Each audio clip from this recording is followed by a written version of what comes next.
mulan da namai em lo ka tai ba kawang ngawa do ki egna Tawalahem 95 verses 1 to 3 O bai gay yongwan ba da yilu bu hem lokha taman yan yi tamba long nyu da mong mai ungwung hem lokha munyong pa idang da taman pai ha hayang mong mai bu ngawung hem lokha hang chung na yongwan ba wong nang bu ka wang kawang lan asay dang ma wong shinang bu ba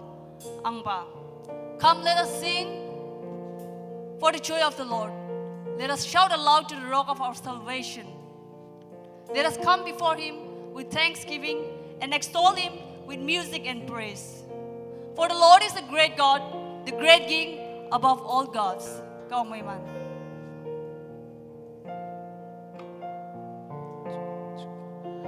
Hymn number 346.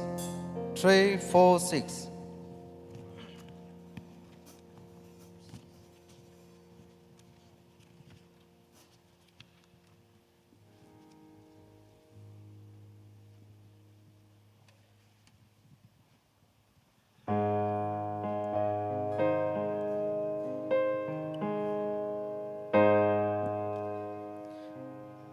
Uh, 364 Jackie ngô tao trên bên bùi yang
Forty-six column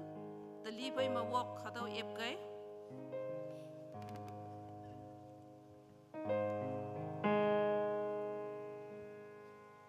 episode ka ma mui lan cham se yong ha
song ngày phong lên thơ mát lòng trên trên tay anh để thầm vào yong thơ thầm phần mà thầm bờ bờ nên yong lo thơ trên sông và mong men kêu quên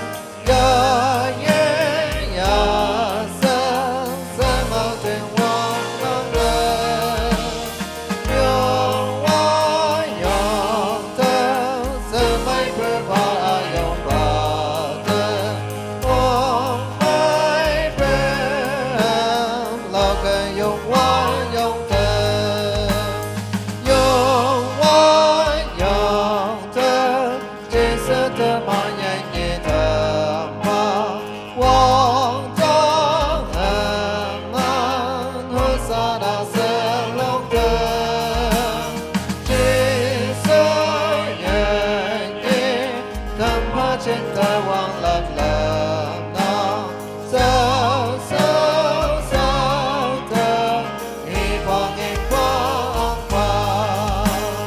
thơ thương nhớ ông yang ông ta sống khờ em ngón này trên sẽ qua yêu ngoan ba bên yêu ngoan yêu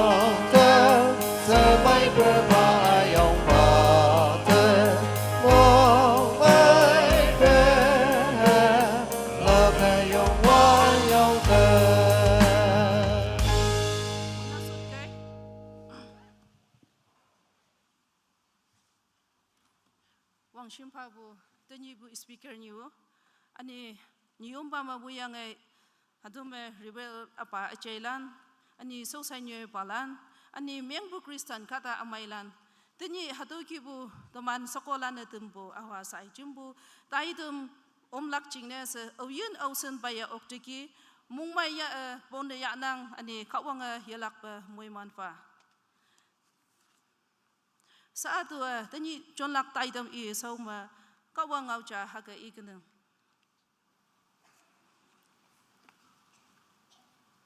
nang ite cha chang cha fado hayang nang ite fawante nang mongte yetak pe fado hang ching ne to ba ching ne yungwan ba nang kawang nang hang hi yen kum kum pu me nang mui malak aduwa kawang ngau nang alan tungwi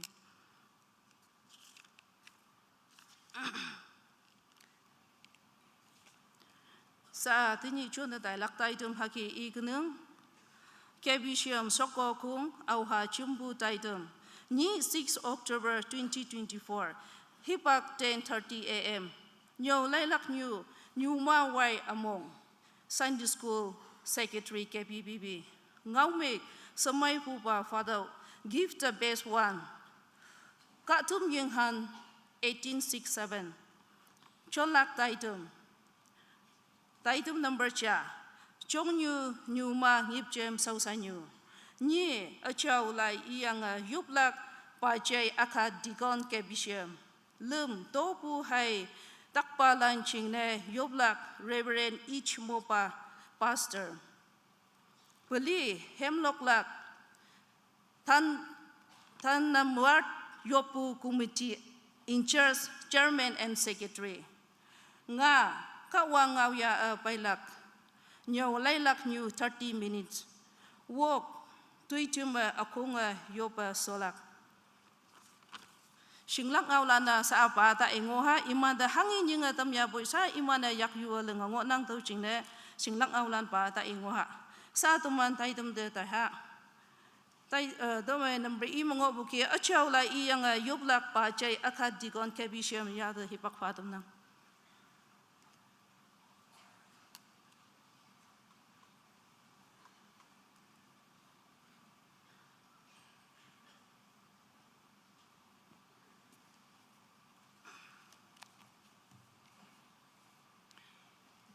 Yuop so me,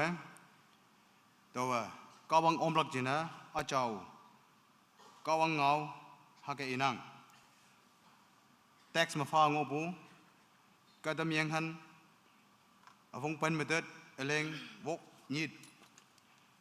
Tau khay Abraham nyinok ta mamma Sarah tong da ong hayang e. Samay po pa an khuy tak seng lim ya a tam đâu hayang hatau nyat yang an ling na mam đâu hayang Abraham mahu akung yuta fatta win hayang mahu aha sinit pupacha ya ia nam no balanta fa hayang imana hatau mamma nam no hadau kawang ngau ngonang auyan chayang ke kawang ngoi manfa tau yop kening wang dang mangopo upa tumana nang mi yong nang tumanda ken bu jing na se sip si bu jing na se mui he man tam bu jing na tumana yungwan ba nang min achaw ba yong tam nang tini kadong nyu asaya nang jinasa pana angpu nang meti siwa tamlak jinasa pana angpu acha ba nyauni hadaw ni me taman kebisiam jing nyu ka dalano nang achaw khim jing mongta oyen nang aya pai tam deki tumana nang mi yong buai yungwan ba jiso kadong nyu me tuman ayan ngowanda John pailak tina simin lampi nang ma mohe manyangke mohe man buyome tini kebisiam sako nyulana tuman da mohe man bu auha ya apaya kawang meti siwa tamma topo ni se taidim ayong chaleng ngonang hado taidim me akung welak tina se yong ngopo nang sausanyu Chafe me cha se boilak tina hayang hem lok lak tina fa bulana to wala hem ya pa ya kawang meti siwa tam lak tina anu anya ne kawang ngau lo ngopu nang achaw ngau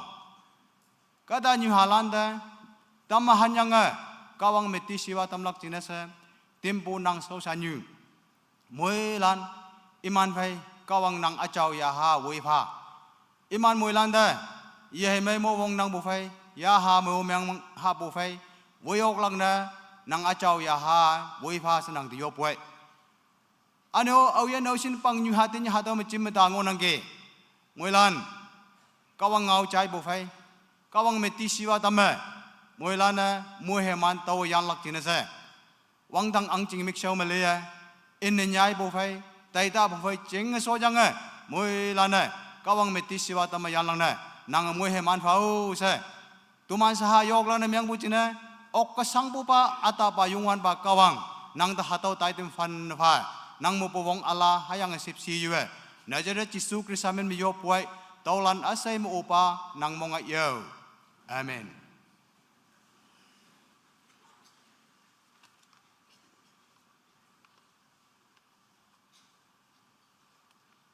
Kau wang je wong yu yu putambu bahasa itu mong mayanang kau wang yalak pa moy mansi sa pumay nok hibak patam nang.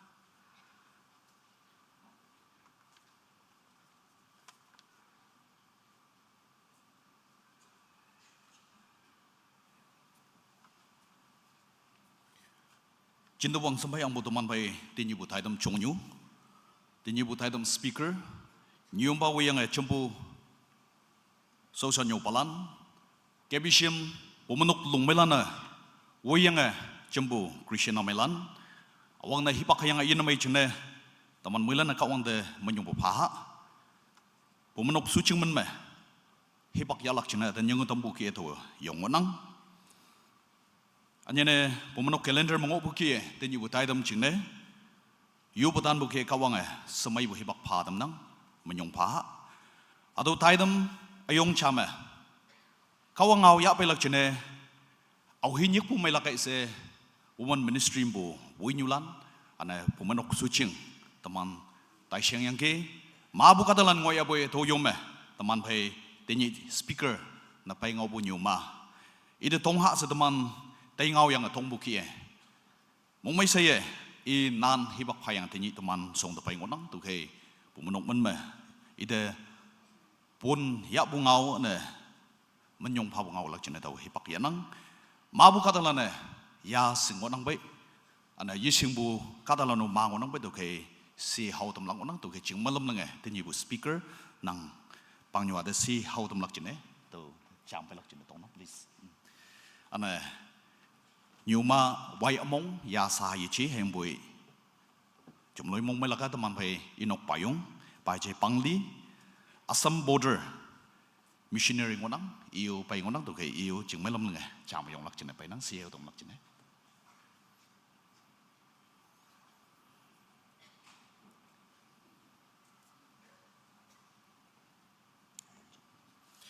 yang buki teman pai nyuma wai among ya Sunday School Secretary KBBB me ngonang ana inok payong paje pangli ia Assam border me missionary tuil ngonang to ke kawang ang chingching ne yong sangnyak mongko yong bu noksa nyung bayong ni tenap teman si soma yong ngonang to ke teman muila ne imi ministry chne yu pu macam hau se dau chana temnang anya ne teman pai nyuma among kebesiam pumanok woman ministry tai dam ayong ngobu chine nang de nang nan phok lak chia se pomanok suching kaye yupa toa ngaulan pha bu ki teman mong hema nyek pu ki kunyak pangjam tuiso ni nok noksa tuiso ma ngon ang bai hayang bui atau khong kambu ang thu yang teman nyek pu de yong hongli mong mai bu bai nang ane ni nok payong nang yi tanap kebisim pomanok de nan pha sangnyak pu bai pai opu chine kebisiam pumanok suching anayo woman ministry ana kebisiam pumanok pangnyuha men me nang ide yong welcome na mengbu kawang men me mong mai pu ne ya bo tho ngaulan china tamnang nang I payang tanap hado me teman pai umbua kebisiam pumanok suching chingne pumanok pangnyuha teman chine moy mana yong ne melak ane nang hangiba kawang ngau tinyi tamai halak atawa teman noksalan chine teman pumanok suching chine mohiman ayong ne melak se teman mong humbu bai yuputan bu atau ngaulan china temnang mission center pumanok te openang I lakai kem yanang bu kawang ya yang selam kebisiam pumanok atau china tem yang kai se ibu atau ngaulanu nang I de singna temnang nang I pai bude mong mai bu ise pun wa bu ngau ibu hado ma iwang to ke hado mong mai bu ana nang I pun wa bu to wang ngoi lap wang ngoi tam lak chine hangau ching ha bu phau nang to ke to pha tam lak chine to man bai nium bau ching melam nang chama pai lak chine ide tong nang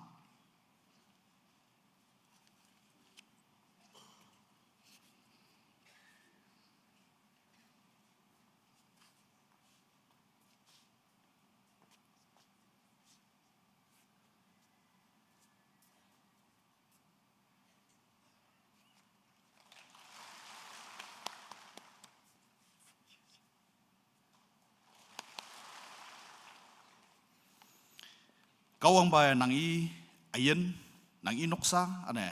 nang I lengbu ministry de yelak pa moi mantum si use katong alan China tamnang yong kapwan de tawa teneng bu 2024 Christmas sayang New Year taidam temengopo hado chama iganeng Tinit pay manyi supoba kunyap Baptist Church Montown chi supobo mo taidam ni 23rd to 25th December 2024 mo nokpo pumanok engyu yoi mong habu kada yome chingmei Isaiah 57:19 Luke 2:14 yak chong bulan number chame chongpa engineer S lapan kunyak number ni me nyanyu nyanau cherry kunyak taidam number cha 23rd December 2024 Anpong Yupnok Taidam Hatcha Hibak 4 p.m. Christmas Sawang Theological Students Wailak Chenau Peter Nyainau Ngunying Hay Nyainau Ngaplay Number Chama Tuiwang Yublak Paijay Wang Sak Ex Dikan Nime Chaulai Ilak Nyainau Loying Santam Limme Christmas Anpon Ngau Ilak Paijay Hongpi Dikan Plime Hem Chapong Loklak Brigade Eme Saint Thomas Mission in Church Chairman and Secretary, Brigade Bime Study Committee in Church Chairman and Secretary. Ngame kawang ngau nyolak nyano manpo Associate Pastor 25 minutes. Ngau mek yoi mong habu kata yume chingmei hingau wok me tuideme yublak akung. Taidam number ni 24th December 2024 won hai wangbu taidam Hatni Hibak 9 a.m. Number chame won hai wangpu Woilak Chenau Tingkai Youth Executive Nime won hai wang tai aibe yublak paije noktu dikan Limme won hai wangpu eblak paije diplo Manchun President MDFA Lime tuidama yublak paije Moba Elvis Yobu Committee Secretary KBCM Tadam Limme 24th December 2024 Anpong Yupnok Taidam Hatni Hibak 4 p.m. Number Chame Tuiwang Yublak Paije Tunye Walo Nime Chaulai Ilak Nyainau Ngulong Chachon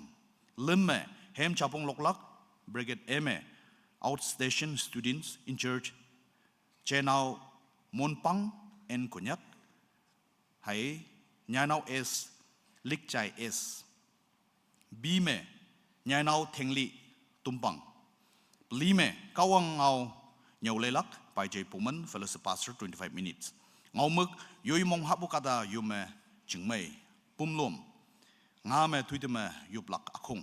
Taidam Lime 25th December 2024 Napning Yupnok Taidam Hatlum Hibak 10:30 a.m. Number Chame Tuiwang Yublak Paijay Chapmong Dikan Nime mo tai siang ngau paijay longching dikan.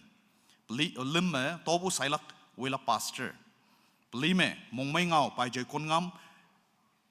MLA and advisor government of Nagaland. Ngame hem chapong loklak Brigade Eme pumanok koyer Bime Sports Committee in Church Chairman and Secretary. Wokme chaulai ilak chenau manpu wakem. Nitme kawangau nyaulelak Reverend H. Muba, Pastor, 30 minutes. Ngau muk yoi mong habu kata yume chingmei noksa. Tatme tuideme yublak akung. Tadam nga 25th December 2024. Anpong yupnok taidam hatlem hibak 4 p.m. Number chame tuiwang yublak nyuma chuime sosanyu. Nime chaulai ilak chenau hontai thamnan. Limme Hem Chabong Loklak, Brigade Eme Good News Committee in Church Chairman and Secretary. Bime Nyainau Pomei Chingai. Forme Kawangau Nyaulelak, Reverend Yang Pong, retired pastor 25 minutes. Ngaumuk Yoi Mong Habu Kata Yume Chingmei Pumenok. Ngame Tuidema Yublak Akong. Christmas Machulak Taidam Haki Wanang ane. New Year Taidam Haki Wanang. Tenit pem ni sububa kunyak Baptist Church Montown wang beng alamu taidam ni 31st December 2024 to 1st January 2025. Akeng nyu Krista me hite Allah. Isaiah 43:18 and 19. 2 Corinthians 4:18. Yak chong bulan number chame chongyu nyanau em Mariam. Nime nyanyu engineer lemnye SDU PWD. Taidam number cha 31st December 2024. Anpong yopnok taidam hatni. Hibak 4 p.m. New Year Sawang Youth Executive. Wailak chenau akam hay nyai nau ngipli. Taidam number cha tuwang yublak paijay matla wakem. Nime chawlai ilak chenau konwang techa. Limme hem chabong loklak. Brigade Eme Evangelistic Committee in church chairman and secretary. Bime female voice in church in Onyanau Diplo Tuime. Plime Kawangau Nyolelak, Nyanau Team Motion, Associate Pastor, Woman, 25 minutes. Ngau Muk, a thing lakpu Muk Pay Leibu, 2 Corinthians 5:7. Ngama Tuidima Yublak Akung. Tidam number Nime, Power Yumnok Tidam, Hibak 11 p.m. 2024 to 12:15 a.m. 2025. Number Chame, Chongpa, Paiche Aton, Counselor, KBCM. Nime, Tuwang Yublak, Paiche Gai E. Dikan. Limme, Hem Weibu, Ngolak, 12 Ward Youth Lan. Hem number 460, Tokalelak Lan, number Chame, Chenau, Manpai Khoya Master, Nime Nyuma Angam, Limme Paiche Yanpu X Khoya Master, Lime Chenau Chinglang, Director, Mon School of Music. Lime Wangbeng Ala Ponyapu, Hey Kawangau, Nyolelak Paiche YP David, Hospital Japlen, 10 minutes. Number Ngame, Twiteme Yublak Akung. Taidam Limme, 1st January 2025, Napning Yupnok Taidam, Hatlim, Hibak 10:30 a.m. Number Chama Tuwang Yublak Paiche Putlem Dikan, Nime, Chow Lai Ilak, Nyanau Ngupying Zaklum. Limme, Mungmengau Ilak, Lieutenant Colonel K. Atung, Assistant Adjutant General, AAG, 90 Infantry Brigade. Plime, Tobu Sailak, Willa Pastor, Ngame, Hem Chapung Loklak, Brigade Eme, Melodic Voice, Bime, Social Action Committee, in Church, Chairman and Secretary. Wokme, Kawangau Nyolelak, Reverend H. Moba Pastor, 30 minutes. Ngaumek sa ngobu kan kaye ngibu, 2 Corinthians 4:18. Nitme tuidema yublak akong. Taidam beli 1st January 2025 anpong yubnok taidam hatlim hibak 4 p.m. Number chame tuiwang yublaka nyuma yale exo sanyu. Nime chawlai ilak nyanau wai tuilu kunyak walo. Limme hem chapong loklak brigade Eme Music Committee in church chairman and secretary. Bime Hosa Kahani in church Jenau Manyuk.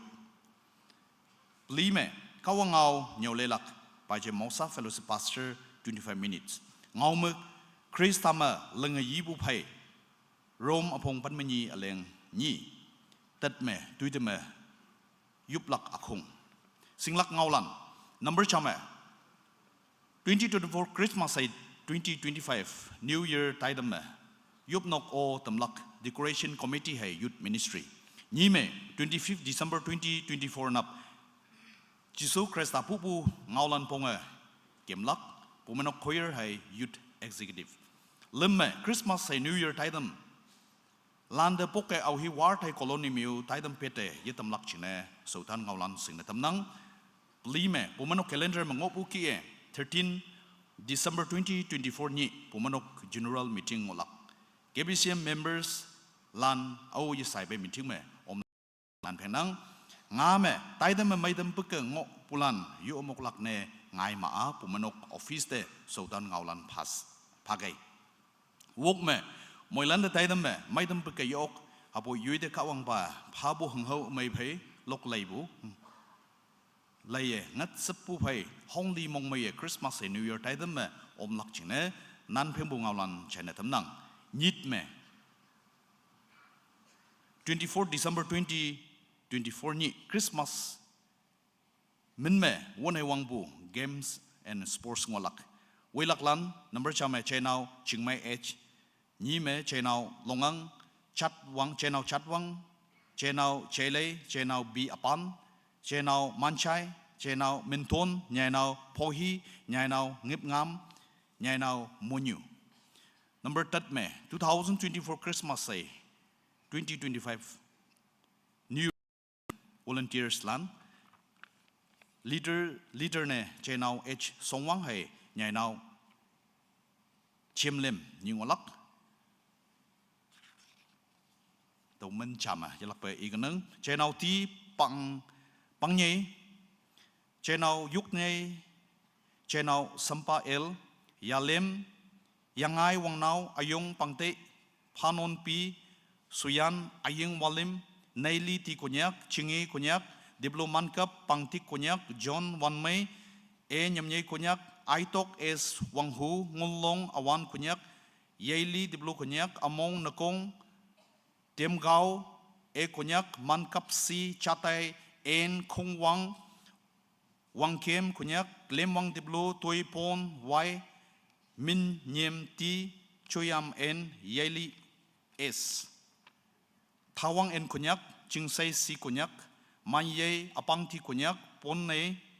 ton wang Rachel apam Angel pomai Mercy chorlim nokpang yato asai ako Alex alai wang nau ngap kai nyimen tai wang su yei ngam pi Mariam h gangang ke hon kai pi konyak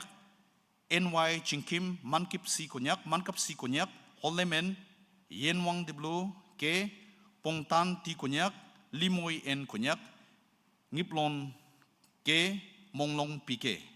number 9 me hado tai dam chingne muilana yupatana amen se ke tamne ngunang NP number 5 mongobu kie atau taidam me mabu kata landa maidam pekaphanang hayam boy kata dam atau taidam yu omoklak na nga kama atau October likeng mong me jungmelam langa pomanok suching de ngaulan pagai se to ngaulan chane tam nang atau taidam chingne mangmulan ne yu patana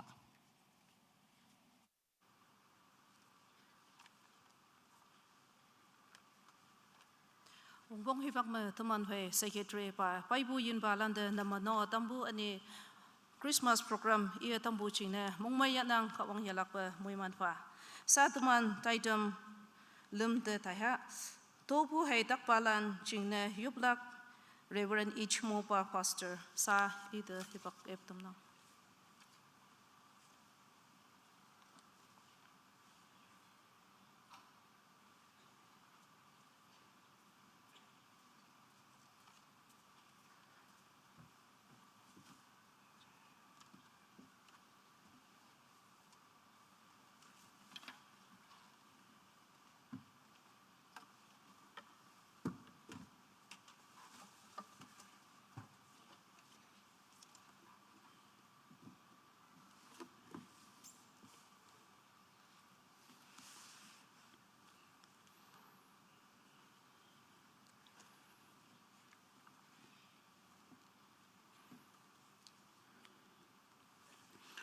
Kawang awa heke nang tawa mokhalan dan numan jing tai haliha meang na yetam lak jing na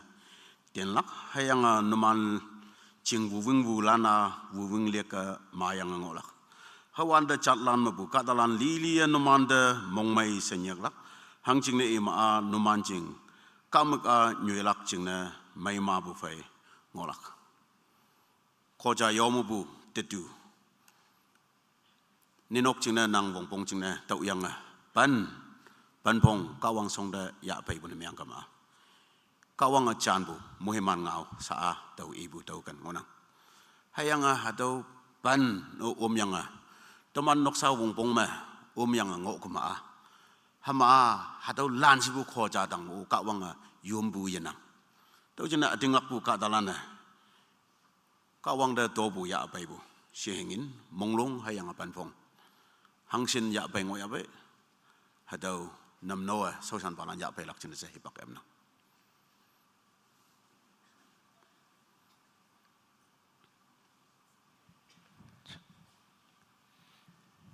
Hymn number 202.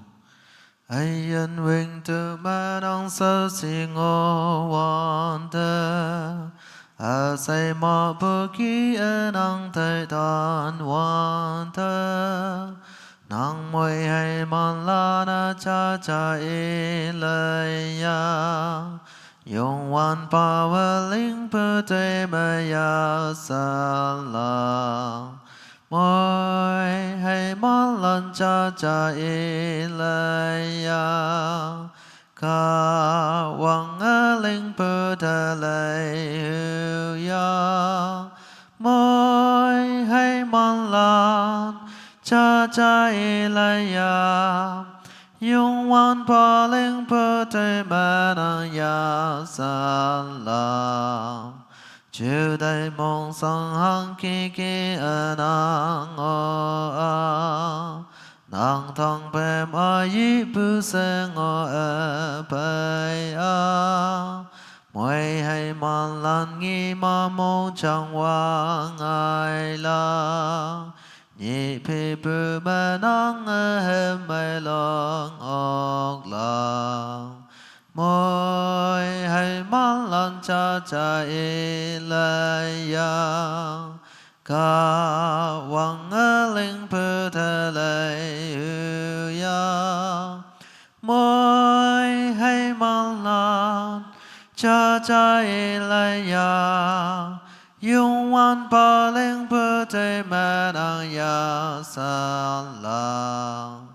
Wen tu ai yong a chi ma mong chang ta sa A say ma ka wang o nang nham ma tang o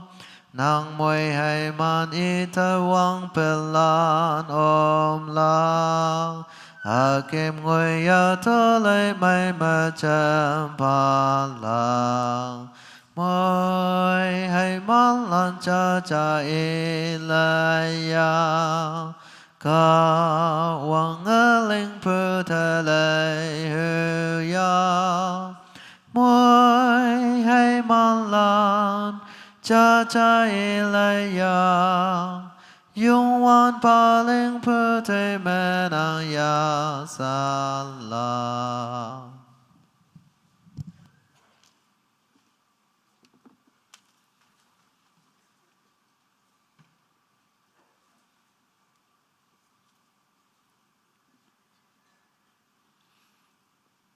Teman phải sâu san balan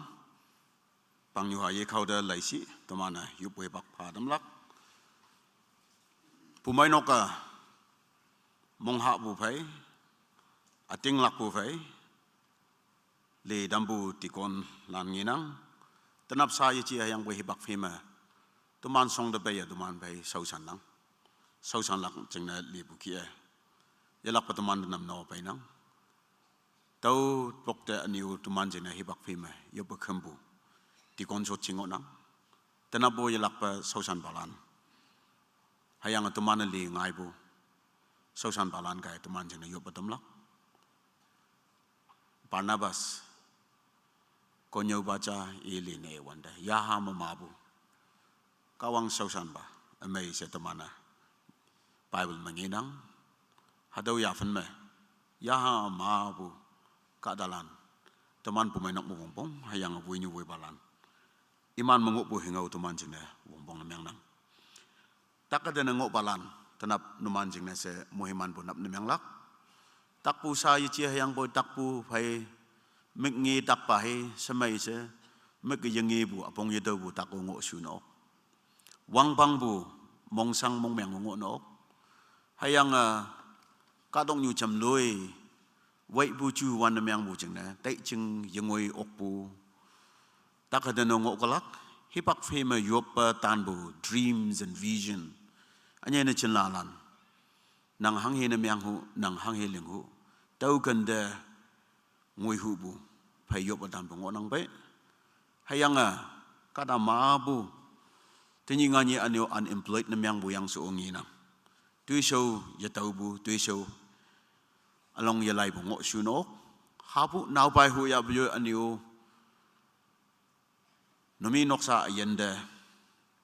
kawang acha lon bu tai dam man pha bu ngo nok hayang boy tanap hang he ching ne nang ayen me ยันยีบาจิสุคริสต์เอมันมานังยันมาใจเลยบุยาหุนังเกนังชดจึงมายงผู้อกลักให้ยังกะวังนังยันเดชวนลักปังนิวฮาลันตุมานาสากีนะนังจึงยบลักวังบังบุตรยีบุกีตนับนังนกตะยีลักให้ยังบ่อยอลัมจ่าไปนังยีลักใจเลยบุไปยีลักให้ยังหาดาวมงไม่นังมาบ่เอาบุมาอายไทยลักติงลักโตให้ยังเคลมนึกยังโตนังยะโตยียะบุหูบุนึกยังกมาจ้าจังจ้าพาบุยันยีบุ14 วันให้ยังบ่ตมันมวยลันยันยีบุยเตาลักมอลวันไม่ดำเตาลักให้ยังบ่เอายันจ้าจังจ้า14ยันยีบุวันพายะไปหาดาวันยะรีสิบนึกยังนังยิงบุนึกยังกมายันยีบุเตาลักวังดังองลักเตาจ่าลีมุตนับเอายันฮีลิงยาหูหังฮีบายาฟันจึงเนี่ยกะวังมาบุนังยันให้ยังนกซาดาจานบุเยนดำหูนังยูชุดจึงมายองผู้อกลักตมันมวยลันมึกมวยหา let us all close our eyes ให้ยังตัวกะวังเอาเอลักให้ยังฮาวันเดยูชุดจึงมาบุยองลักเอายันกะวังมาบุกันยันวังหาเจเลบุยูยันนกซาจึงยาหูให้ยังกะวังนังยันเดจานดำหูยูชุดจึงมายองผู้อกลักฮิบะไอซายาอังบาเตายังยายงฮับอีนกโซเปคามกายมันได้ไปยงวันบางเอาอีดังเดไปให้ยังนี่สละอีดให้ยังคาดาลันวิบาเฮซิกิยาเดอีดให้ก็ยงวันบานังบาเดวิดกะวังอีนังเตวนังยบปูใจดกีเตวนังมิกฟีงีดกีไลหุยาเตวนังไม่ดำลักนี่ลิมมงมานังยงวันบานกเตอไตลักให้ยังตัวนังจินวังเปียงปันมังาเปวตำลักฮาเลลูยาหาตัวเงานังจิงในเมียงทำตัวให้ยังกาวังนังเตตนับตัวเลยไม่ตำลักนังยะไปบุหังเกใส่กาวัง14 ช่องมาตนับตัวให้ยังหาตัวมุบอันนี้นี่ฉันยังหาตัวหังเกียะนกตะตายนกตะเยดให้ยังบ่อยวังไงไปเยดให้ยังนังไปอันนี้นกตาฟันเดยวันเดมุเนียงก็ละไงหาตัวอนุกัสิยาหาตุกปูดนังอปุงเยดให้ยังนกสามาตนับนังยะบุมงไม่นังยะเยบุกาวังมุบไม่ทำลักปะกาวังอภาบุหาตัวอันเซอร์ไปนกสามมวยมันไปวังลำลักจึงเนี่ยข้าวังนังดาหังให้ด้วยลิงดำจิงหาบูยูบีจิงซิมชุดจึงแม่ให้ยังหัดลิมหัดวกยุบนกแม่ข้าวังดาไม่ดำบูข้าวังอาจารย์ยีบูสักิพายาตัวมันจำซะฟันฟ้ายุบไปปักยายุบหาฮาเลลูยาเจ้าบ้าโอ้เจ้าบ้าเจ้าบ้าตาบ้ายงวันบ้าขวังนังตกตะเลวขวังยันังให้ยังหาดูขวังอัตตาบ้าวันลิงดัมบูกาดานยูฮาลันทุมันให้ยังทุมันนังลีบุมันลิงยังกีให้ยังนังมวยมันไตดำพังแม่กาดงยูนังมวยมันดัมบูวังดังทุมันจิงเนสนังมวยมันดัมบูวังยักทุมันจิงเนมวยมันดัมบูวังไงทุมันจิงเนมวยมันดัมบูเต้าใครมาตมันมองสังลักยันังสิบุตมันมองแมงลักยันังสิบุอายังบ่หาเดกาดงยูแม่นังวิญญาใจบุจึงนะนังไพลายองบุจึงนะอนุกาสิยาหาวังลำลำบุแม่ตมันนังกาดาลาโนอนุโยกสังบุยาฟันเดตายังไงยูอมบุอนุจึงนะมาบุสังบุบงบงนังจัดให้ลีตกไปเดยีบุงนังให้ยังไงวังดังกาวังถนับนังทรงเดไปบุกาดงยูไม่บำดังดานเมียงบูจึงนะโอวังดังกาวังหังฮีบายาฟันหังฮีจึงนะทุมันทุลุยไม่ออกไปสังกบงงนังบงเดยูพาให้ยังนังจานยีพาทุมันเย็นเดนัง14นังยายังนังให้ยังหาดูยายังบูกาวังนังทรงเดไปบ่อยเอาเย็นนะอนุอมยังอนุลิงยังหาดูอนุยิชันเบ kawang nang songda pay oklaka. O wangdang kawang nang bubui hiling daw oklaka. Tau kay manang kadalan uyan yung ngonang ge. Yoy anu amyang ating pa mamipi ngaya kawang nang songda chanbu nang chaiwa. Uyan na mongka tenap yup wangdang kawang nang chana yelaksa nang ngawe edege. Hayang hangga hizigya ang bada wangbiang pan mga lilak wangbiang oday da bayda lilak acha sa hiba ay saya iyang bayda idak yamaylak na sa ngoyang bayda hayang boy kawang nang aniu hiba da layayang aniu hizigya da hadaw saki badaw si iyang ge hayang hadaw saki wangbiang pan mga pawadambu saki tanap nang kadalan awian yung ngonang ke wang biang pan mga hayang tau dok ta wang dang kawang nang pawa tampa hayang hada muheman bai yu nok ta yene tampa haleluya wang dang kawang hayam na yam lan awian tai jeng yingoi ba competitive exam lam bu bayang sanga so si ngoya be wang dang kawang nanga iman da lam nyu abadam da hayang ba ni ba wang likyang nyilim mong me kawang nang sagi palakana hayam lan da nang okpu ya fan moy mana tampa New balan hayangan nang kadalan oyan takat din ngoya bay. Hangi ya fan mong sang mong yang bupay. Yom nokta hangi yibe bay ngoya bay. Nazare Jesu Kristaman malana tamba. Haleluya wang dang kawang yuy nokta tap. Wang dang kawang nang mabuching may mong may hayangan may damlang angan mong. Hayangan nang sipsi bay duman yining. Nang sausan balan. Hada bumanok soching nang kadalan nang menmayak. Wong ayop pudang me. Wang dang kawang nang chana ibu ayong mo nang sa ating lakpo fay. Nang minyong yupo ito lang na sopa, nang mongay iyo. Amen. Kawang mo iman. Sudpok lang.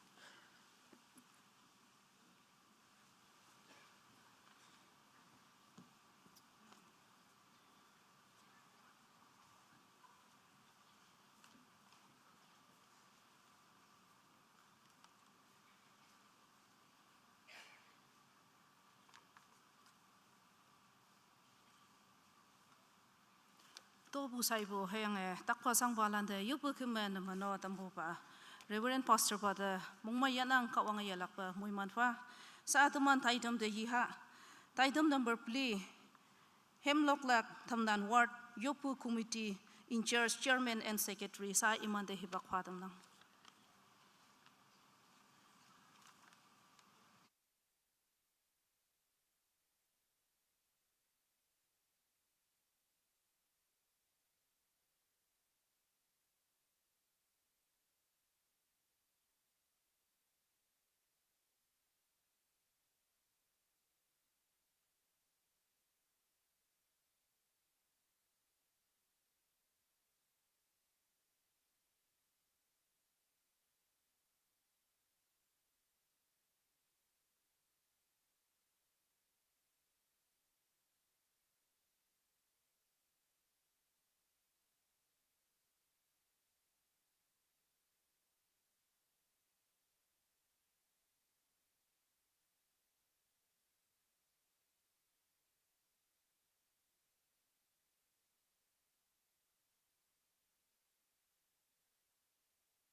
เฮมโลกตัมปูทำนานวัดลันเตยองมุงไม่ยานางเลียปูไม่ไฟโลกตัมปูจริงเด้ก็ว่าไงยิลักเปมวยมันเชอันนี้ซาตมันวงบงเอาจ้าทีนี้ไปปูเอาหาไงนะ6 a.m. ยาวลักเสียงวนังถูกไหมวังตมูกัดไปยังคนดาปุลิงามไปยังยองพวกนอยจีบคักชูเสคนดาวกมาไปเนเสงังกโยเสหัตวงปงเงาใจในตำนังสาตมันไทยจำจะยี่ห้าไทยจำนำเบงาข้าวางเงายาไปลักเหนียวไล่ลักเหนียว30 minutesสายาแต่หิปักพาตำนัง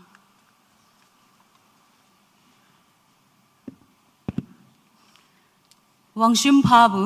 ตนี่บุตมันหาดูใจดำนำโนบุญยูตัวจินเดยีโนเนวังชิมพาอังบุตมันไปเก็บเสียมนิยมบะยังไงอีไฟจำสบุดมาสาวสันยูบาลันหาดูมาออร์เทนมินิสเตอร์ลันคนยักวุ้ยยูวุ้ยบาลันยังไงคนยักฮอดันเมื่อจิงยูบุคริสเตียนอเมริกันเอาชินเนตนี่หาดูกาวางเข้มจิมยังมาไปนังน้ำมันมวยลันเดตัววังชิมเฮานังให้ยังไงตัวให้ยังไงตีนกมิสินเซ็นเตอร์ปุ่มไม่นกให้ยังไง KBBB มาบุออฟฟิศมาบุจิสุคริสต์ยังสลามหาตัวมันเดใจดำนัง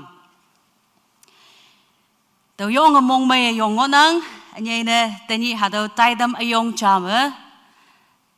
KBCM สกอมินิสทรีหาตัว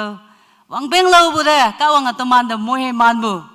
ตมันตมันยังมุยันมกมาตมันลิงกจนบุสมุลลำพีมาก้าวังมาบุมวยมันเสตตัวยังก้าวังตมันยองพายีลักจิงเน่ติมบุหาเราใจดำยองจามมันโนหันตัมบุเดลิงบุใจดำนำโนบุลันดำมงไม่บุหาเรายีลักไปอีดำนังก้าดาสิยงบุจิงยี่สิงงลักเสตนังอันนี้เนี่ยฮิบักจามตมันจริงจ้าได้ยินได้แต่ยังกี้ไอ้กี่วันเดียวตัวมานิวยอร์กลันไอ้ก็ไลน์นั่นเองไงยินตาหนังยังกี้ยังตัวมันงวยตัวบุเดมิสินเซนเดอร์ลานะไปมันเสตัวมันเดตรงยังกี้เสด็จพ่อมิสินเซนเดอร์บุสตาร์บัตตัวมันจ้าสิน้ำมันยี่เจมิสินเซนเดอร์มาบุลันเสยองไงไอ้ก็ยำมงยังกี้ไอ้ตัวมันเดจีสิบุจ้าสิบุเดอิมานอัดติงยลักลงไม่ลันเนี่ยอัดงอยังกี้ตัวจริงเนี่ยซาจีลงไม่ลันตมันอปูลันอปาลานะซาจีรีไทร์นั่นแม่งลักขันลักนังยังมิสินเซนเดอร์มาซาตุยลิงลักจริงเนี่ยนาวยานาชิมอาบุฮักไปยังงอนังตัวยมยิสิงเบนน้ำมันมางอกลักจ้ะแต่อมองสมนังตัวนิวปุจิงอาลาบาจ้ะยังตัวนกนั่นแม่งบุเตนกไปยงอาตัวดอกจิงโคยังมิสินเซนเดอร์มาตุยลิงนั่นไปยังไปมาซาจีวังเป็นดูสูบาเดแกมงอนังอาวังเนี่ยออฟฟิศแอสซิสแตนต์นั่งยังกี้แต่ไปมาซาnahalan ministry dan nama Noah Sunday School Secretary ne sa hagang ngodang to kay hado do pay yang awi nyong pay yang tai ma pay si sa apong ye to ba ye tai lak ching ne hado I dam na tani hado ma kawang ngau keng nyu ma samay bu fado give the best one si yang kadam yang han afong panodat aleng walk hay nit hado maยักติกยังหาดูกาวางเอาอยากไปลักจิงนะพาบุพังมายุบปุเพยตัวหาดูกาวางเอาติมยังงอนังยังตัวยุบปุเพยหาดูกาวางอาจารย์เลี้ยงจงตังมาตัวยงยังงอนังให้ยังตัวยุบนังหาดูกาวางเอาตัมหันบุเพยจำเสไปบุคาตลันตมันมวยลันจิงนะมวยมันดำแมงลักเสตัวหากยุบปุเพยยงนังแต่นี่ตมันเดพานังบุเงามึกกะตมันจิงเนี่ยอัลลาเนี่ยยิ่งหางจริงนะตัวมันนี่ใจหาตัว practically ตัวมันลิงงอบุตรเหงอนังอันนี้เนี่ยพาบุ giving พาบุจังอีบัวตัวมันจริงนะเงาลายจีให้ยังบุยตัวพาบุหาตัว motives อาวังไปยาฟันมาตัวหาตัวอยากไปหัวนังตัวมันมวยลานะพานังให้ยังบุยพาบุตกไปมาตัวมันเตะบุชุดเดยโยลำมาพาบุงอนังกาดาเดพาบุจีกาวังเดพาบุจี society เดพาบุจีตัวมันพานังยังบุ motivesหาตัวเตะจริงตกไปมาตัวมันเตะบุชูเดยลำมาพาบุมางอนังกาดาอัตมาพาบุปุไม่นกตะพาบุจีกาดาเดพาบุจีอลัมจ่าตัวยีกลักเสตบุชูเดหาตัว motives ไปพาบุลาโนงอนัง to get something in return อลัมจ่าตัวยีกลักเสตบุไปอันนี้อัตมาพาบุกาวังเดพาบุจีกาดาเดพาบุจี hado minyong ngamba ya lak ching ne min ngai tau lak ching ne haki bu chu dai phai pha bu hado motives phai pha bu ka da la no ngo wang nang anye ne tini ngai ni bu ka dong yu wa media ka dong yu na meng aching ha bu tui mai cha ling ka ma hado wa mam se YouTube mahalak mam se media da hanyang likes ma tau lak ching ne haki bu ya fan ma tani bu ka dong yu tai nang tuman motives pha bu tui mai ling bu chia ngau mai ibu chia motives yo hado ma tuman ling nang adama pha bu out of obligation hang ye da ye compel na meng da ye phalang na ngai da ye ai hado tai dam ngai bu khai hai phalak na ngai bu khai se ado mong jang ma ngai bu ba aje ba kang bu ki ye pha bu la no hado motives phai pha bu la no ngo nang anye ne hado yujin ok chin ok hayang bu tau lai bu anye de teman konya Christian land lai bu ma ngi ok bua tumana Jiso Krista hado wanglam ya yang phai ma tumana mayang malen sa ji generation ni lim dai kem yang ngo na mani mai tumana pha bu practice cha ngo yang gi hado long mai la na sing ngo lak anye ne cha inglang sang phan ne ngo bu hi bak ma jing ha nong nau la ne nyam bu jing ne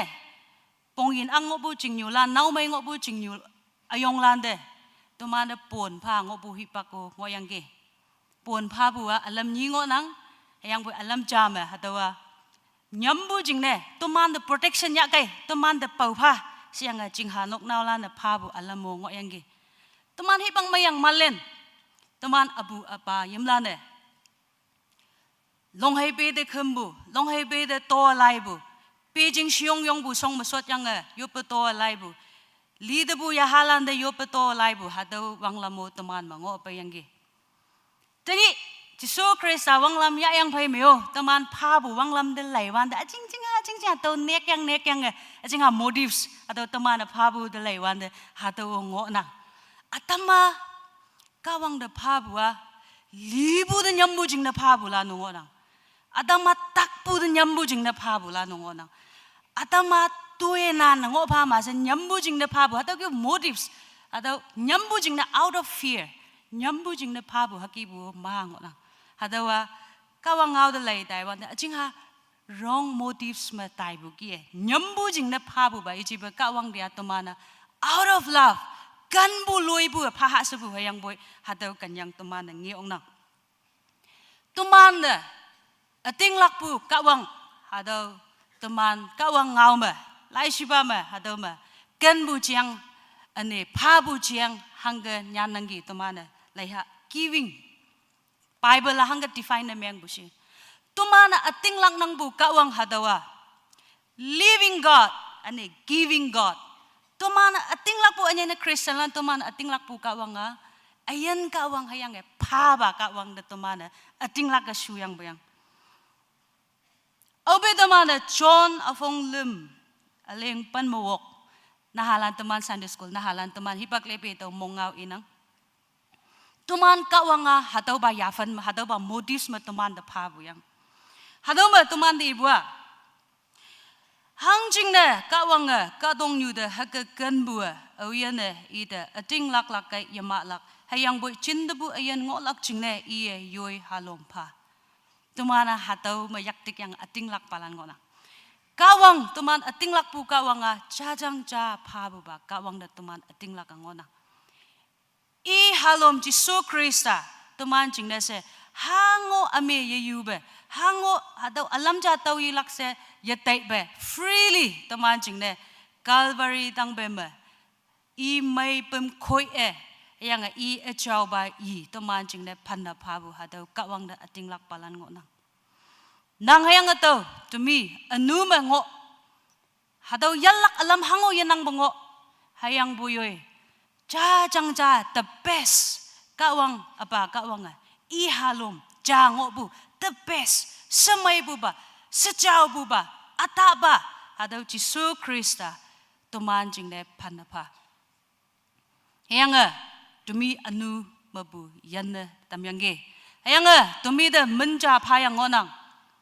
Kawang hayem lan. Hayanga tumande anu men yong maibu ja pa ngonang wang tang puhulan. Hado kawang jajang ja pa bu kawang de tuman ating lak palon ngonang. ine ma alo Hindu community juga ma alo Muslim lana hanggango ya ba yising yang boy anyai na hado Jisu Krista da meng bu teman community teman ngok bu nyu kong dap teman ngok bu nyu ya cheerful givers lan ngok lak wong bong hangjing ne teman ating lak bu ka wang ba jajang ja pa bu ka wang da teman ating lak ngok bu yang hayang hado yami da wei bu lan yang teman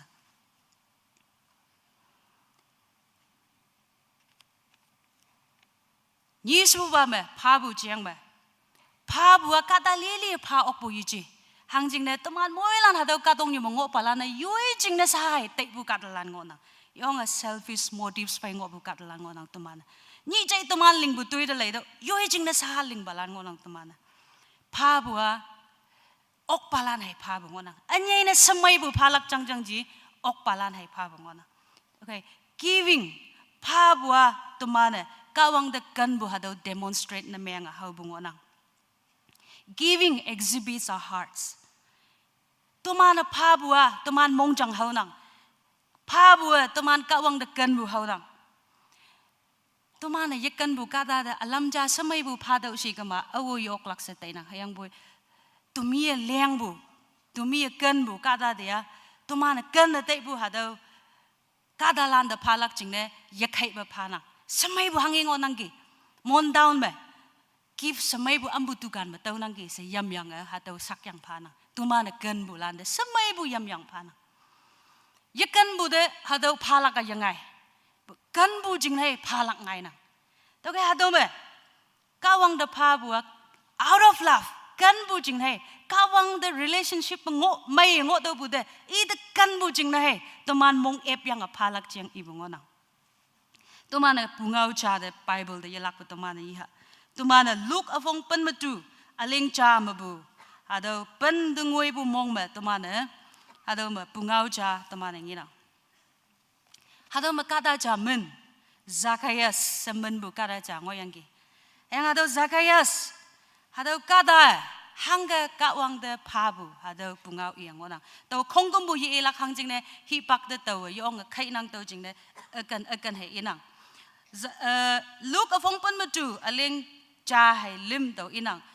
Jisu jirogo de ong hayang kaya taya ngo tau me Zacchaeus munbu hakpa hayang kangin saiba ayong ja ngoyang gi verse 3 me Jisu ausi lailak jingne I mayang ngang tau hadau kan ngahuna teman Holy Land door tawan de jirogo siang hadau nyoi do payang gi the oldest city in the world siang tau nyoi de paywan de tau lam ang mapuk piyo yung jango yang ge yang atoman guideline yang ge udawa Zacchaeus se Jisu de lailak jing na ong bu puk pi aja se toman da hado guideline hau bu ngo yang ge ading hado pungawa nyan bu lili nyan bu aji habu hado ngai bu hado pungaw ngo bu jing ne toman kawang lai shibam hado nyan yang onang to hado kata Zacchaeus semen bu kata look record na meng bu hisam ia Chief tax collector, ia kangen saiba ayong ba. Hayang ia hakpa siyang nyanyang onang iyong hakpu. Hado I hakpu ya fan de laiwan de. I ma hado selfish motives ma ngo yang buyang. I jing na sa te bu hado ngo yang buyang. Hayang ia Roman sogari appointment pa bu kai. Tau hi bang ma Roman government na wang lam lam ngo bu hi bang ma imana ngo bu kai. Roman Sogaria appointment na pa ang lebu jama ngin khoja sai do sibu kan ma I kang ya yang khoi sai ngo nang bai haja ya do sibu kan ma ha I sai ngo nang bai hakibu ngo bu jing ne I hak pa ne ngo yang ge yong hak ke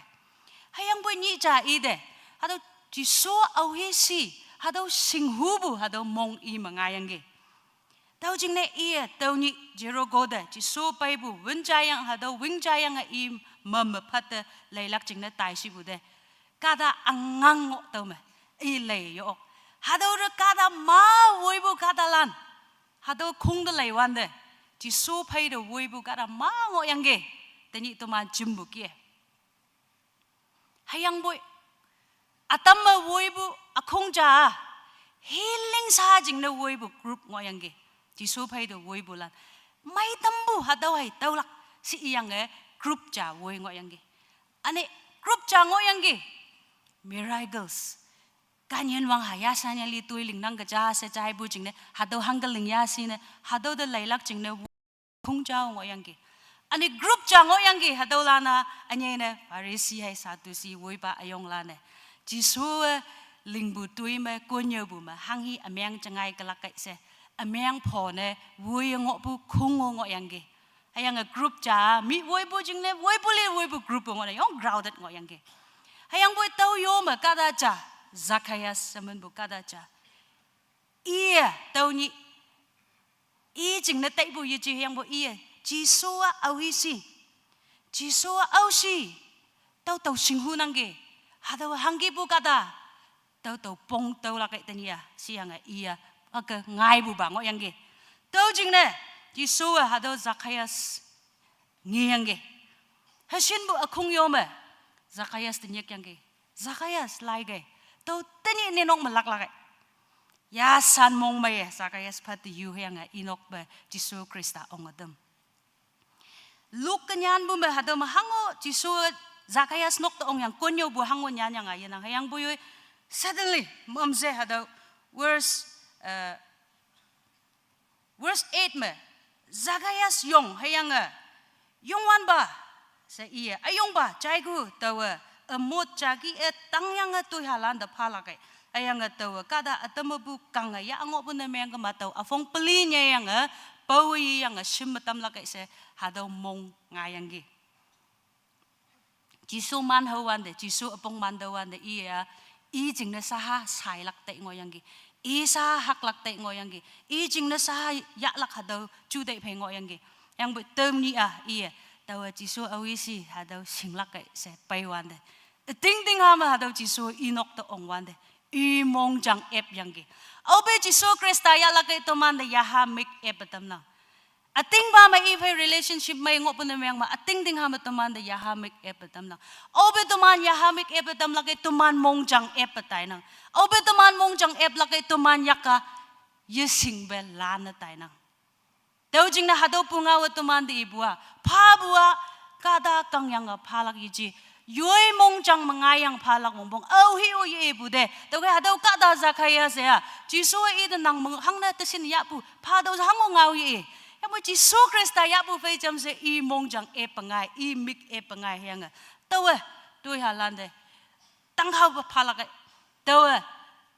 ni yang kang yapu lando. Pong beli nya yang atau shimi la kai se i mong jang ma e pengai bu hado pungau teman ngina pa bua kada lili pa ok puiji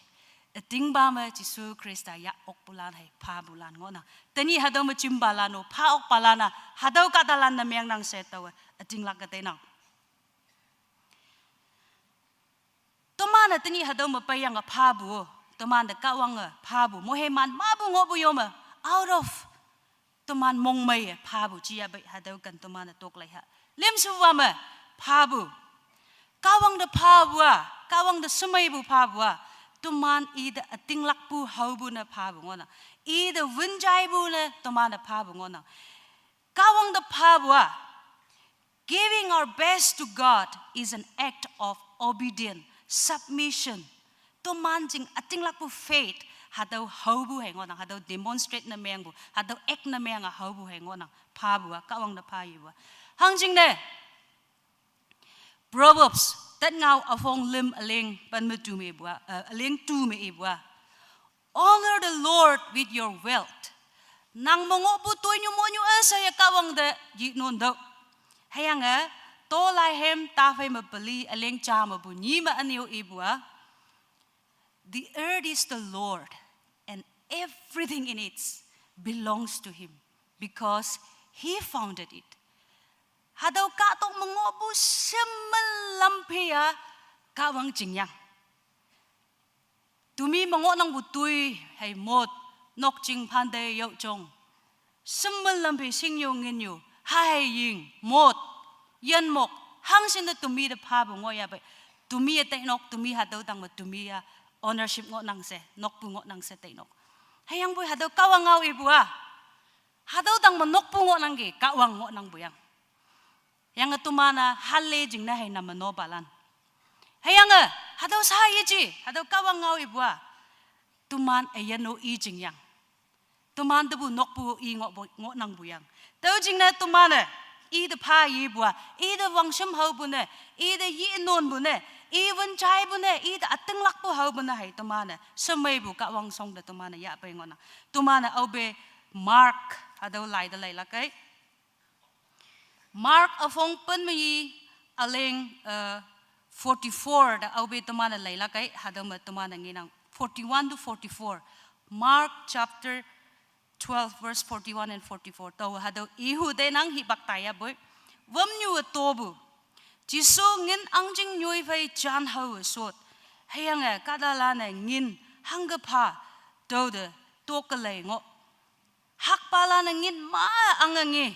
to phai mo wam nyu cha pai hayanga ie bồi sa cha vang bu pai khao ni ang i yoi bulan cham sen yek hayang iman de i to no man da do inang ngin do bu nyoi ma ha do ba wom nyu sei fai sei yong se ang yang ge hang jing ne alo la ne ya iman man nang bu ma bu ya yang hang hi to ya be do ba pha bu ha boi ha do tui nan bu wom nyu ya ma ngo bu ha do hai ngo bu hado kongkumbu ya apa yang ge hado kawang ngau ngorang pabua hado kande jisue ipelande nyau tamhu bua pabua hado jase hado kan haula tamhu nang anyene Jerusalem kumjingme tobu saibu angbu nyoya teman angbu ki haga tadan me iman nyoy jama akan me haga angyang hado iman hibang ma sa teman chon nang bu lai ngin aji bu khai yan ngin pha bu khai coins pha bu khai ma imana hado tobu hado offering box so hado trumpet shape ki haga aju tayang amaya jing ha haga chapalayang hagi bu type cha lenga ang ama hak pala ne hado ngin shop palinga town ga yamu imana already judge na meng nang atau ba siong sapana to ba sesui sapana sa imana hado sound ga ya imana tau ni ya pha bu imana ha ga sing bu hi ngo yang ge hayang boi to wam nyu ya i nan bu ni cha hajira nan ngo nang hadawa tu lepta i ji ma pai khoi ni se bu na meng ga ma iman hi bang ma hadaw manual labor daily wage ngo nang hadaw ni cha nan me i lan se ya yang pha bu ngi nang mo sound ya jai au sing bu to biyonga wo se hak palan song ba i ngi noi ngi pha ma se mamata ma han yang au tai ma nang bai he yang boi kawang ba hado ba ngi yo yang gi hado ba ngi yang gi i hado wam you practice na meng bu hado we i demonstrate her faith and her submission to God i kawang de phan da pha bu kawang de ating lak bu hado ya hau yang gi ya practice na meng bu Matthew afong wok aleng talim lim taman ngi lak hado ma i bu ngai ni jing na mong ta sang ngai ni tau hang hi halak hem ni tau hang ge lak hado jing na mong ta sang hayang boi awang na no ma ne kawang ang jing yam do i a chau ba yam do to phai ma a sai ya phalak to gai hado wom nyu ya giving must be kingdom centered ang jing hodan ang yang hado wom nyu to bu hado motives ta ma ne ngi na i jing na hango to yi do hayang boi kawang jing ne awang na iye kawang awang na yam yang ge kadong yu ma tuman ngo bu katlan awang na tuman na yam bua tuman earthly security hadaw awang na yam na hang jing ne hadaw ma to bu ya pai bala niyo nok ma iman jing ne to yang pai to bu ai kawang da pha bu si bu the first ba yi ji be first a iman jing ne second ba hai kawang da ya pai bu hang jing ne first ba ya fan ma ta yang gi ai tuman jing ne awang na ta ha noksa jing na awang na teha first teman jing security awang na teha sa hadaw ba ya fan ma ka tong yu ka tala ne ya ka awang do ka pa yang boi to wam yu i jing security jing na hango ye te khong kum bu ya pa ye pha to bu ka awang hadaw kan yang da mong ha alai bu tamane ina anye na ji su hadaw i belanda i na nyau tam hu bu ji su mong meng bu ka dala na people opinion of giving kada na pabu hadaw chiang me nyongle apong yesu be imana just na menga imana major na menga ngo bu jing ne hadaw kan de jisu kunyo hu bu ngo yang gi kada la ne ya ตัวมันยะไปบุหาดู size เดลัยนัง amount เดลัยนังอีจิกมา quantity เดลัยนังหังกิบุหาดูเดลัยบุ God measure our giving not by the size not by the amount quantity เดลัยบุอีจิ but what we left for ourselves ตัวมันจริงนะหังสินโตเดบุสิหาดูกันเดบะลัยบุยังกะวังเงียยาไปบุบาดอีจิเปนกมาตุมีจริงนะหังสินอังบุสิหาดูบาดลัยบุยังกะวังa measure นะเมียงบัวตัวมันอติงลักบุเด measure นะเมียงบัวตัวมันพันธุ์พาบุเด measure นะเมียงบัว even ใจยาซีเสกะวังหาดูลัยนะอียาหักปากกะวังใครอีไม่ยันนังบุอีจิบุใครเอ็มตุมีอติงลักบุเดให้ตกนังปุงเอาจางอนังอิสราเอลมาอวังบาอังบาโซลเซเมนบุกาดาจางอยังกีอิสราเอลนะหาดูอังยะไกเสตรงหัมบุจิงเนเสกะวังอวังบาอังบาโซลหาดูมันงาพอลีไงยังกี First Samuel afong pen mga aleng tafay malim ibwaกะวังอีสองส่วนบ่า Samuel กายSaul เดยังกีอามาลิกลันมักลักจิงเนตาลักตาบุมคงกุมบุตุยดยันมกจียกะตาจียใส่มักตฮังโอยันเมตายะสิยังกีให้ยังบุยอามาลิกลันไฟหกเนตายังSaul อังบายอามาลิกอังบายันไม่ยะยังกีให้ยังอีไฟจำสบุสิบายละเนี่ยยันมกสยองยองบุหาดูอีมาเนี่ยยะยังกียังกะวังเดตัวบุพายังกีให้ยังบุยกะวังหาดู reject นะแม่ยังกีอียะตัวมันมงบุกไอ้สุขงกัมบุตัวบุกะวังยะบุยจียังบุกะวังยังกีวินใจบุบาสยองบุเดยิงไม่ยะบุบาสยองบุเดนางตุยโตพยายิงไม่ยะบุบาสมัยหาสบุเดหาดูบาสยองบุเดเส obedient hadawa is better than your sacrifice yang hibak lebi teman ngau hembu ngau makadau kan ya apai bu khonggam bu ka wanga mong mai ya bu yiji yang bu tuman ating lak bu tuman phana pha bu inying ma ya bu pa hi sayong bu aja se tuman da hadau iyang ona agam ne tawa kawang ngau ja anyo yalak pa ya pa huna pha bu ga ye kada pha bu mo wongo nang yang pha bu ga ye kada ayan transform no meng ok nang kada ayan chelei tambu tamane ngina tumana obe lambulan afong lum aleng wok hadau ma pungau jang ona hipak jama Jerusalem khamjing me puna mu ya phai de pu kada ja noksalan hai ki bayang atadan ma angata ki bayang atadan ma angata ngoyang ge hayang hadau kada ya ni je se i ha yu ha ngoyang ge hawande tawni i somaya khonda lembaji me Peter hayang Johnny tawba khamjing de yop lak jing na ong haga ong wan de taw kada ya phai ngo bu ta dan ma so ta ngo imni ngoi wan de tawba kada imni bu alam ja taw klak sa ta yang lay ngo hawan de hangi bu si verse 6 taw hadaw ihu te nang hayang boy Peter tawa ngin mai hayang hon ye nang hayang boy ama hangi ngo hadaw nang de ya pha be ya pha ning Nazareth mo bu Jesu Christa men ma kem do hadaw phayang ge tuman hadaw ma chimbu katlan tuman kawang da phalak se wan de singhengin da hai te nang tu he mot yan mok alo khongkam bu hadaw te nang he bu tuman moila na pha ok lak chang lang tuman mo bu sumai bu Jesu Christa hadaw pha ok lak hangjing na tawni a Peter yang Johnny ngin ke yang ye kem imni a kyang ma ngoyang ge em bu imni ki kem bu chang ngoyang ge hadaw Jesu Christa hadaw pha daw bu kai hadaw kada ayan ma chailei tambu ayong ngayang ge hangangai bu si anyai ne hadaw iman Old Testament da lai wande ni sbu ba Samuel afong nga aleng wok yang Deuteronomy afong ta phai ma ni aleng ni mongo bua the blind the lame the leprosy ijigo ma pu wan da mu defect na meng yang sa abu wan ta man inok disabled people person with disability so inok ijigo ma differently able so inok hadaw ki bulana ye cha bulana ja imana khamjing na onglak jing na yawang ja siang imana nok sau ma ata ang bu khungo yang ge yang toba kada ya phai ba punna mu ya phai bu kada khamjing da ba ong nok sau mai ngo nok mong au bu chi yingi i ayan me hayang ba do bider hai Johnny Jesus Christ amen man nang kem do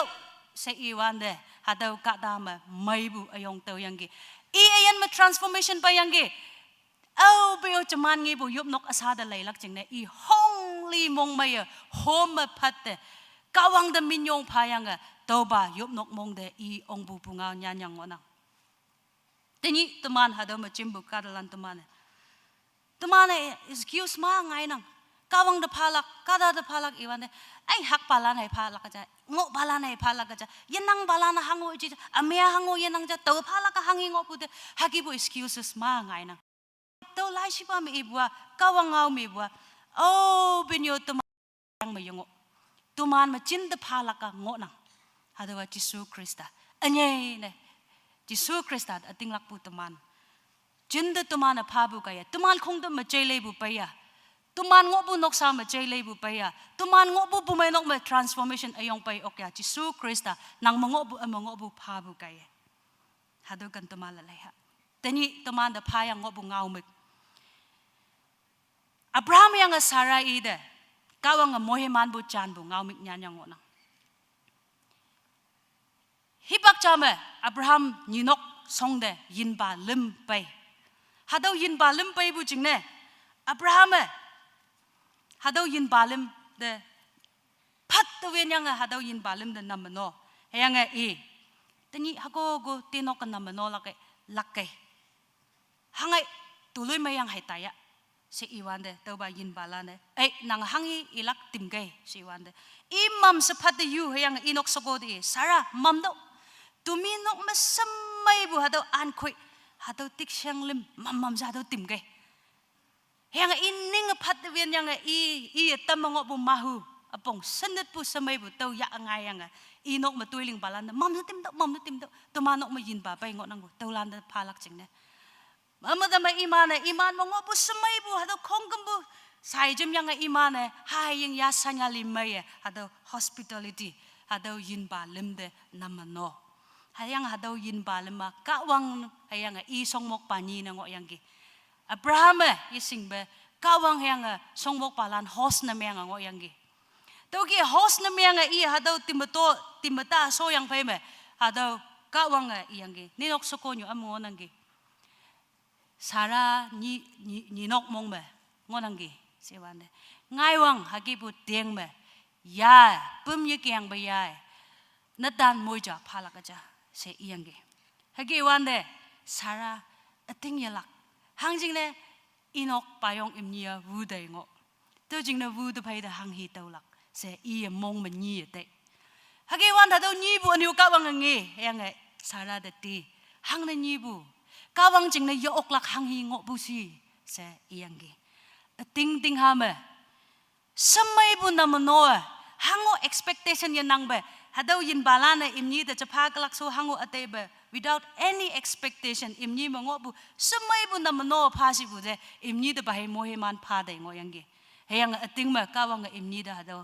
jan bu hayam pha yang ge tani hadaw ma chimbu krisalan taman tuman samai bu ka wang jing ne phasi bu de tumano yising ba tuman jing ne mohe mana tuman noksa ma tuman ayen ma ong dai ngo nang yesing be kawang be tomana samai bu pawan de samai bu hipak kawang jing na pha tomana ya nan ngai bu hipak hai pha hu te na hayang bu samai bu hipak tomana pha toman ma ngo bu samai bu hado service toman sausan bu se wan de bu mai nong ma min yan yang sausan bu lan sa ibu yiji bu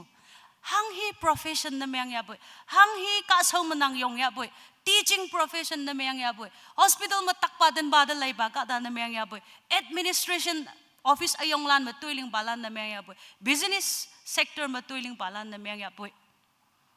hayang kahamba na mayang ya boy nong mahayam lan dai lay ngo bu nyong na mayang ya boy tumi da hangi assignment phala kai hadaw kan ma tumi jing best phabu kawang ga hadaw yahu te na tumi jing samai bu hadaw phabu kawang hadaw kan da mong ha alai nang hangjing na Colossia phong lim aleng ta phai ma ni bu ta phai lim bu ibua ka ta da yiji kawang jing na no man mong pha mong ha aleng do no man de khandang onang bu mohe man yilak aja se to man de hadaw iyang ona to kai tani hadaw ma chimbu kristalande anya na tani hadaw ma KBCM soko khunga awa saibu kawang da samai bu hadaw to bu ya pai bu ni phalak cheng yalak ba singa ngo bu tok te ani remind me nga tam nang tumana number chama tau ibu ki phabu hadaw motives right motives 항이바 각슈부 motives ngonang 하도바마 또마나 파 니수바마 또마네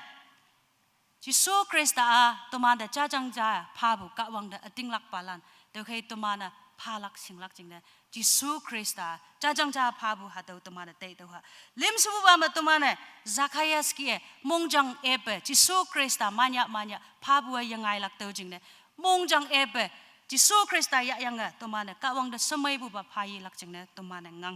Please ubama.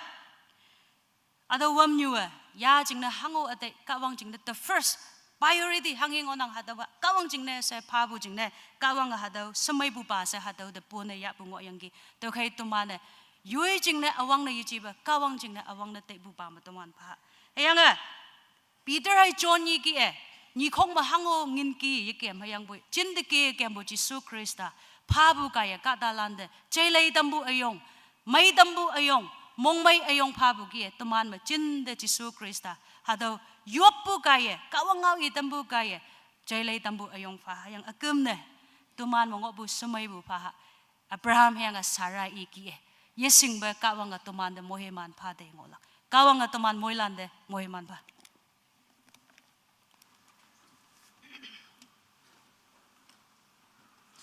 Tinyi bu speaker niwa, samay bu ba padaw. Se ibu ngau mak ma ya panyang hangi ba yuye tinglak pu phai phaya bai tu ki yuye tai pu lai de senyai se khawanga moi mana pa pu hangi ba nyau dam yang ki mai chai nang bai se mong hum ma tai nang ani nyau ba dam bu nyu de khawanga ye lak ba moi man fa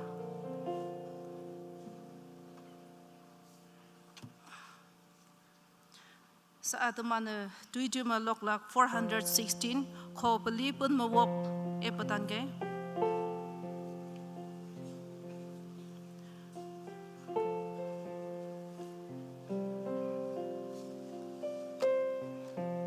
Saat tuman lok so yang phai ma khung ayup yan lak chingna to wa yup lak nga mak atam cha ha ka ikaning adolan tumbu tanyang ya tuman yup lak ka nga cha cha sa yiji ba yo nga mung tu tak ka yup lak ne ngonang anyi ne awang ba nga mak ma tuman takpu ma ngonang atama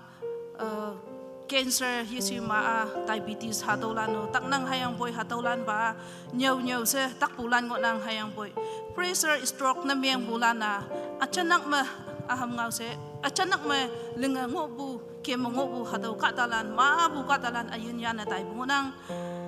ani hataw iman lau he hataw ki etui da wan de yili ya boy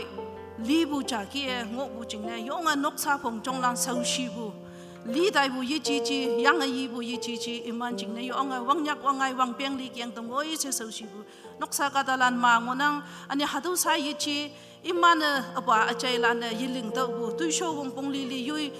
nok sa phong chong jing ne yui jing so jing ne yui cha thai li jing ne na ka jing ne ling ha se bu achai anau lan ma bu lower yi gao chia upper yi gao chia hatu lan ma li sho bong nang to kai hatu awang ba ngang mek ma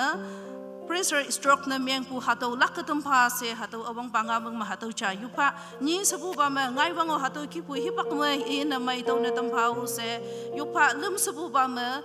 tini bu tai dum samai bu ba ma so tam bu chine khawang de yalak ba minyong bu fa yupa ani akim ne yupa so lak chine taman pe reverend yom ba de tonga tanang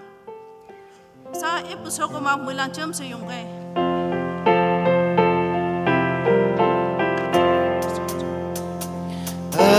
mong trăm ấm mây chi sơ say bay sa mây bờ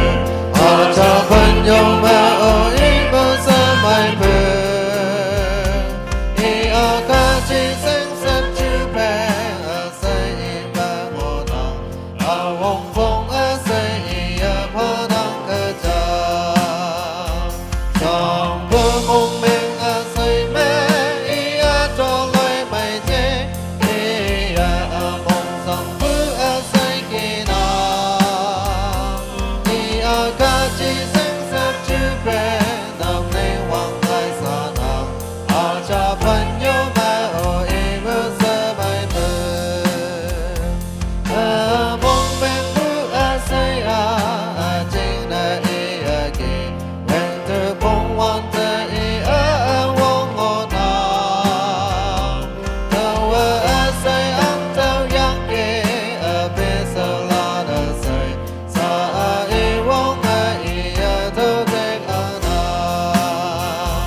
và si ở trong phù ở say thơ và quay nhỏ bôi ở kim môi ở Giêsu ở quay cả là y ở cả chỉ sáng sớm chưa về nam tên hoàng mai sa na ở cha ban yo ba ở y bước ra mai bờ y ở đâu ở yêu quên là ở quê ở yêu quên cha y ở mong phơ thời lan đâu ở linh quan tâm y ở đâu có quan tâm đâu nhang là ngang ở nhà nàng mà nó lên cái y ở yêu tâm lòng ở quê y si tông y lang bên thế si hoa nhụy mơ đâu mà chính ta to lấy mà yên nhân đạo y ở cả chỉ sinh xuất chữ về nam nên hoàng ai sa na ở cha bên nhau mẹ ở y bước ra bay mưa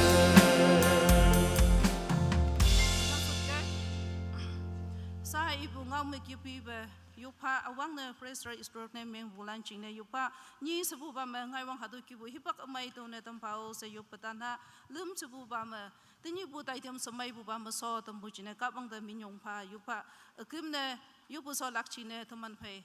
reverend yom pa de tong atan nang cham se yupa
Moy mana dambu ba yung wan ba kawang nanga tumanda yen moy man dam yang ge hada ba shmai bu hang yu yana hayanga nanga moy mana dambu hada yen kadalanda anyu kawang nang ching no shmai bu phalak ching na nyau bu nang ngau tu mana chayang ge hada ngau phe tu man yan lak ngai wang bu sa bu nye he bak ta ngoi sibu taidam da ngoi se nang kadalan se yen maya nang yom pa o mayo opu tak sang bulan imando mai dam lak angan mong fado duman hemlok hemlaya nang mikti siwa da mayo pukim bugi iman jing no hibak ame kawang nang moy man dam pa yang ibak fema so sanyulan wo yang sekolan ha pumai no mang sin ngo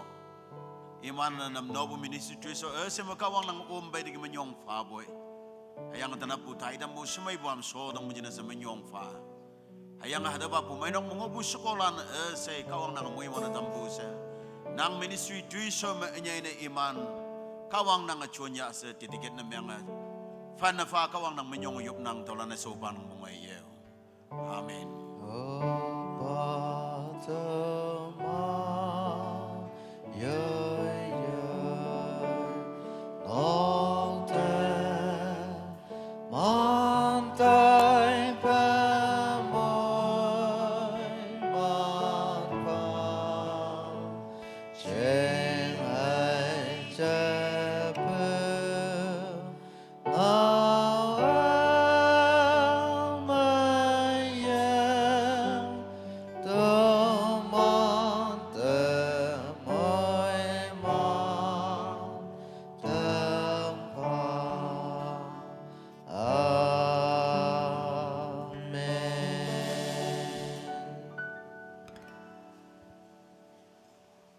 3.